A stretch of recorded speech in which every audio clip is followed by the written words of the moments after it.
Hello friends, welcome back to my channel success education point with Sapna. Friends, आज हम इस video में class 10th Sanskrit का चैप्टर नंबर 6 का ट्रांसलेशन देखेंगे। षष्ठ पाठक का हिंदी अनुवाद देखेंगे आज हम इस वीडियो में। वीडियो अगर आपको पसंद आए तो इसे लाइक करें, शेयर करें, चैनल को सब्सक्राइब करके बेल आइकन को ज़रूर प्रेस करें, जिससे आने वाली नेक्स्ट वीडियो की नोटिफिकेशन आप तक तुरंत पहुँच सके। तो आइए शुरू करते हैं इस वीडियो को।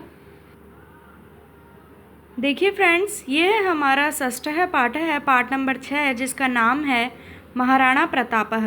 पिछली वीडियो में हमने इस चैप्टर के फर्स्ट पैराग्राफ का ट्रांसलेशन देख लिया था। उसका लिंक आपको मैं डिस्क्रिप्शन बॉक्स में दे दूँगी, वहाँ से जाके आप फर्स्ट पैराग्राफ का अनुवाद देख सकते हैं। आज हम सेकंड पैराग्राफ का इस वीडियो में ट्रांसलेशन देखेंगे। तो आइए शुरू करते हैं अनुवाद। तस्मिन् काले उत्तरभारते मुगलवंशीयानां शासकानां शासनम आसीत्। अर्थात तस्मिन् काले अर्थात उस समय, तस्मिन् अर्थात उस, काले अर्थात समय में, उत्तर भारते अर्थात उत्तर भारत में, मुगलवंशीयानां मुगल वंश के, शासकानां अर्थात शासकों का, शासनम आसीत् अर्थात शासन था। उस समय उत्तर भारत में मुगल वंश के शासकों का शासन था।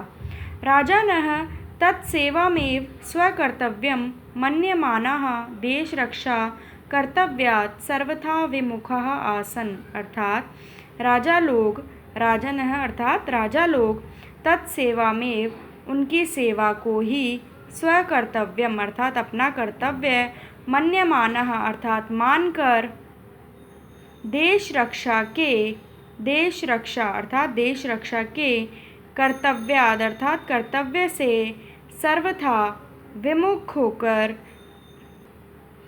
आसन अर्थात हो गए थे। राजा लोग उनकी सेवा को ही अपना कर्तव्य मानकर देश रक्षा के कर्तव्य से सर्वथा विमुख हो गए थे। विमुखः आसन अर्थात विमुख हो गए थे। मुगल शासकस्य सहायं विधाय आत्मगौरवं मन्यन्ते सम। अर्थात मुगल शासक की, मुगल शासकस्य अर्थात मुगल शासक की, सहायम अर्थात सहायता करके, विधाय अर्थात करके, आत्मगौरवम अर्थात आत्मगौरव, मन्यन्ते सम अर्थात मानते थे। आगे है शत्रुभिः सह दीर्घकालीनानां युद्धानां कारणेन मेवाड़ राज्य स्थितिः समीचीना न आसीत्। शत्रुभिः अर्थात शत्रुओं के, सह अर्थात साथ, दीर्घकालीनानाम अर्थात लंबे समय तक, युद्धानाम अर्थात युद्ध के, कारणेन अर्थात कारण, मेवाड़ राज्य की स्थिति समीचीना अर्थात ठीक, न आसीत् ठीक नहीं थी। यद्यपि प्रतापस्य पिता महाराणा उदय सिंहः प्रतापी राजा आसीत्। यद्यपि प्रताप के पिता, प्रतापस्य पिता अर्थात प्रताप के पिता महाराणा उदय सिंह प्रतापी राजा थे, आसीत् अर्थात थे, किंतु परिस्थितिवशात् चित्तौड़ादि स्थानानि आक्रांत भीरधिगृहीतानि। अर्थात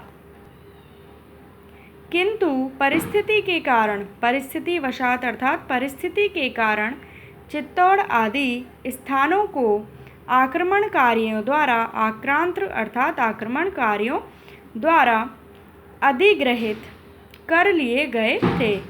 अधिग्रहितानि अर्थात अधिग्रहित कर लिए गए थे। अतएव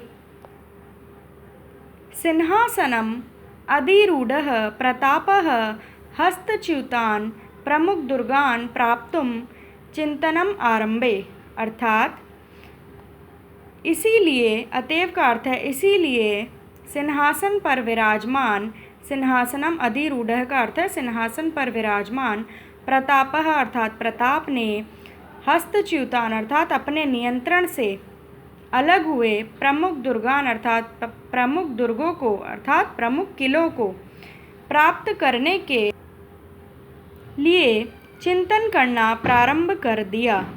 चिंतनम आरंभे अर्थात चिंतन करना प्रारंभ कर दिया।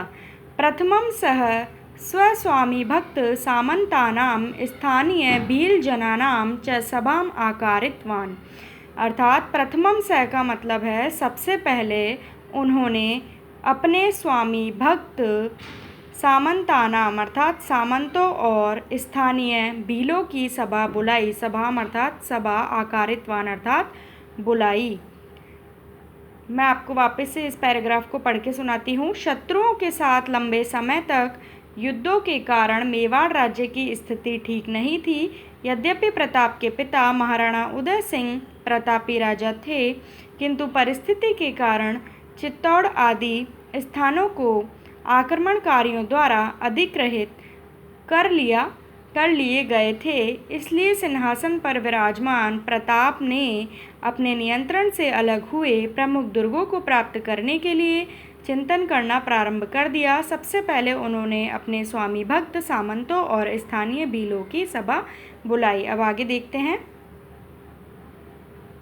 तत्रैव सह प्रतिज्ञां कृतवान अर्थात तत्रैव अर्थात वहीं पर, सह अर्थात उन्होंने, या वह भी होता है सह का मतलब, वहीं पर उन्होंने प्रतिज्ञां कृतवान प्रतिज्ञा की, कृतवान अर्थात की, प्रतिज्ञां अर्थात प्रतिज्ञा।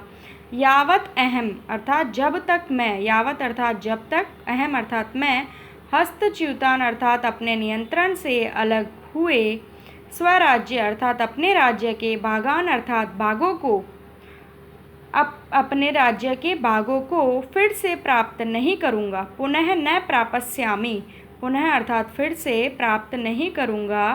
तब तक, तावत अर्थात तब तक, सुवर्ण पात्रेषु अर्थात सोने के पात्रों में, सुवर्ण अर्थात सोने को कहा जाता है सुवर्ण, पात्रेषु अर्थात बर्तन, यहाँ बर्तन से ले सकते हैं, सोने के पात्रों में या सोने के बर्तन में, भोजनम न करिष्यामि भोजन नहीं करूँगा, भोजनम अर्थात भोजन, न अर्थात नहीं, करिष्यामि अर्थात करूँगा, भोजन नहीं करूँगा। राजप्रसादे वासम न करिष्यामि, राजमहल में निवास नहीं करूँगा, वासम अर्थात निवास, न करिष्यामि अर्थात नहीं करूँगा। कहाँ? राजप्रसादे अर्थात राजमहल के अंतर्गत निवास नहीं करूँगा। मृदु तल्पे च शयनम न करिष्यामि, मृदु तल्पे का अर्थ है कोमल बिस्तर, कोमल बिस्तर पर शयन नहीं करूँगा। शयन का मतलब होता है सोना, निंद्रा, तो कोमल बिस्तर पर शयन नहीं करूँगा। न करिष्यामि अर्थात नहीं करूँगा। मृदु तल्पे च शयनम न करिष्यामि, कोमल बिस्तर पर शयन नहीं करूँगा। जब तक मैं अपने नियंत्रण से अलग हुए अपने राज्य के भागों को फिर से प्राप्त नहीं करूँगा, तब तक सोने के पात्रों में भोजन नहीं करूँगा, राजमहल में निवास नहीं करूँगा और कोमल बिस्तर पर शयन भी नहीं करूँगा। तो फ्रेंड्स, ये थी हमारी आज की वीडियो। जो कल हमने फर्स्ट पैराग्राफ का ट्रांसलेशन देखा था, उसका लिंक आपको डिस्क्रिप्शन बॉक्स में मिल जाएगा। आप वहाँ से जाके फर्स्ट पैराग्राफ का भी ट्रांसलेशन दे सकते हैं। आज हमने सेकंड पैराग्राफ का ट्रांसलेशन देखा। मिलती हूँ आपसे एक नई वीडियो के साथ। Thank you for watching my video.